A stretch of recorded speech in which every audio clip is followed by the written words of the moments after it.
പ്രിയപ്പെട്ടവരെ നമസ്കാരം, സമീർ മുതുകുറ്റിയാണ്. നമ്മുടെ ചെമ്പിലോട് ഹൈസ്കൂളുള്ള സ്റ്റോപ്പ് തലവിൽ നിന്ന് പഞ്ചായത്ത് മൗഞ്ചേരി ചക്കരകല്ലിലേക്ക് പോകുന്ന റൂട്ടില് പഞ്ചായത്ത് ശ്മശാനെത്തുന്നതിന് കുറച്ച് മുന്നേ ആയിട്ട്, ശരിക്കും പറഞ്ഞാൽ പത്തായ പാർക്ക് താഴെയായിട്ട് വരും. അവിടെ ശരിക്കും ഒരു വിജനമായ പ്രദേശമാണ്. അപ്പോ അത് കുറച്ച് ആൾക്കാരുടെ മൈൻഡിൽ ഒരു തെറ്റിദ്ധാരണ വന്നിട്ടുണ്ട്. അവിടെ വീടുകളൊന്നും ഇല്ലാത്തതുകൊണ്ട്, കൂടുതൽ ആൾക്കാരൊന്നും ഇല്ലാത്തതുകൊണ്ട്, ചെറിയൊരു കാട് പിടിച്ച പ്രദേശം പോലെ തോന്നുന്നതുകൊണ്ട് അവിടെ കംപ്ലീറ്റ് വേസ്റ്റ് ഇടാൻ പറ്റുന്ന ഒരു സ്ഥലമാണ് എന്ന് ചില ആൾക്കാർക്ക് തോന്നിയിട്ട് പണ്ടേ അവിടുത്തെ ജനങ്ങൾ, പ്രത്യേകിച്ച് നമ്മളെ പോലെയുള്ള നാട്ടുകാരൊക്കെ അനുഭവിക്കുന്ന ഒരുപാട് ബുദ്ധിമുട്ടുണ്ട്. അവിടെ വേസ്റ്റ് കൊണ്ടിടുന്നു, ഒരുപാട് ആൾക്കാർ അവിടുന്ന് പിടിച്ചിട്ടുമുണ്ട്.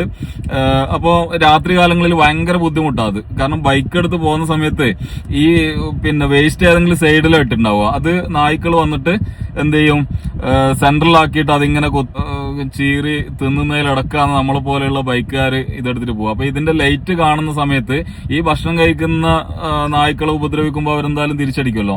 അപ്പൊ അവരെന്താ ചെയ്യുക, ആ ഭക്ഷണം ഇട്ടിട്ട് ഈ ബൈക്കിന്റെ ബാക്കിൽ തന്നെ ഓടലാം. അപ്പൊ അങ്ങനെ കുറെ അപകടങ്ങൾ അവിടെ സംഭവിച്ചിട്ടുണ്ട്. അതിലിടക്ക് ഈ ബൈക്കിന്റെ ബാക്കിൽ നായ ഓടി വരുന്ന സമയത്ത് നമ്മൾ ചെയ്യേണ്ട ഒരു കാര്യമുണ്ട്, അതും കൂടി ഒരു പോയിന്റ് ആയിട്ട് പറയാം.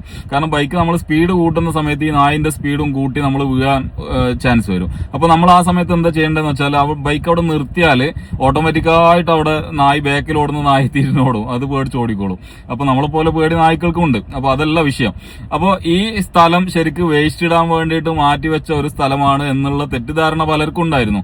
അപ്പൊ അത് പഞ്ചായത്ത് ലെവലിലൊക്കെ കംപ്ലൈന്റ് ഒക്കെ ഒരുപാട് തവണ പറഞ്ഞു. അതിനൊരു പരിഹാരമായിട്ട് ആദ്യം എന്താ ചെയ്തതെന്നറിയോ, ഈ നിങ്ങൾ ക്യാമറയുടെ നിരീക്ഷണത്തിലാണ് എന്നുള്ളൊരു ബോർഡ് ഉണ്ടല്ലോ. അപ്പൊ അത് പല സ്ഥലങ്ങളിലും ഇതുപോലെ മാലിന്യങ്ങൾ ഇടുന്ന 1-2 സ്ഥലങ്ങളുണ്ട്. അതിൽ നമ്മുടെ കൊച്ചമുക്കിൽ താഴെ, അതും കൂടി ഞാൻ കാണിക്കാം. അപ്പൊ അങ്ങനെയുള്ള ഒരു ബോർഡ് വെച്ചു. അപ്പൊ നമ്മളൊക്കെ അവിടെ ക്യാമറ നിരീക്ഷണത്തിലാണ് എന്നുള്ളൊരു ധാരണയില് കുറെ ആൾക്കാരെ കുറച്ചു കാലം പറ്റിച്ചിട്ടുണ്ടായിരുന്നു. ക്യാമറ ഉണ്ട് എന്നുള്ള രീതിയിൽ കുറച്ചു കാലം അവിടെ സേഫ് ആയിരുന്നു. പക്ഷെ പിന്നെ വീണ്ടും ഈ വേസ്റ്റുകൾ ഇടാൻ തുടങ്ങി, മാലിന്യങ്ങൾ, അപകടങ്ങളൊക്കെ വരാൻ തുടങ്ങിയ സമയത്ത് നിരന്തരം പഞ്ചായത്തിലൊക്കെ നാട്ടുകാരൊക്കെ ഇടപെട്ടിട്ട് തന്നെയാണ് ഇവിടെ ഒരു ക്യാമറ വെച്ചിട്ടുണ്ട്. അപ്പൊ ആ ക്യാമറ നിങ്ങൾ കണ്ടില്ലേ. അപ്പൊ ഇനി നിങ്ങൾ ഇത് ഇടുന്ന സമയത്ത് ശരിക്കും ശ്രദ്ധിക്കണം. അതുപോലെ തന്നെയാണ് മറ്റൊരു സ്ഥലം, ഈ കൊച്ചമുക്കിന്ന് നമ്മുടെ മുതുകുറ്റി മദ്രസയിലേക്ക് ഇറങ്ങുന്ന ഒരു സ്ഥലമുണ്ട്. അവിടെയും ശരിക്കും ആൾക്കാർ കൂടുതൽ പാർപ്പില്ലാത്ത ചെറിയൊരു ഭാഗമുണ്ട്. അവിടെയും കാട് പിടിച്ച് കിടക്കുന്നതുകൊണ്ട് അവിടെയും ഇതുപോലെ മാലിന്യങ്ങൾ ഒരുപാട് വരാറുണ്ട്. ശരിക്കും നടന്നു പോകാൻ തന്നെ ഭയങ്കര ബുദ്ധിമുട്ടാണ്. അപ്പോ അവിടെയും ഇതേ ബോർഡ് വെച്ചിട്ടുണ്ടായിരുന്നു. അപ്പോ ഈ പ്രശ്നത്തിന് പരിഹാരം ആവാത്തത് കൊണ്ടാണ് ശരിക്കും ഈ 2 സ്ഥലങ്ങളിലും പഞ്ചായത്തിന്റെ കീഴിലാണെന്ന് തോന്നുന്നുണ്ട്, എന്തായാലും ക്യാമറ വെച്ചിട്ടുണ്ട്. അപ്പൊ ഇനി ഇടുന്നവര് ശ്രദ്ധിക്കുക. പഞ്ചായത്തിന്റെ ക്യാമറയിൽ പിടിക്കുന്നത് മാത്രമല്ല, അതിന്റെ എന്തായാലും ഒരു ഏറ്റവും കുറഞ്ഞത് 10,000 രൂപ ഫൈൻ ഉണ്ടാവും. ഇനി അങ്ങനെ ഇടുന്നത് ആരെങ്കിലും കാണിച്ചിട്ടുണ്ടെങ്കിൽ അതിന്റെ 25% കമ്മീഷൻ നിങ്ങൾക്ക് കിട്ടും കേട്ടോ.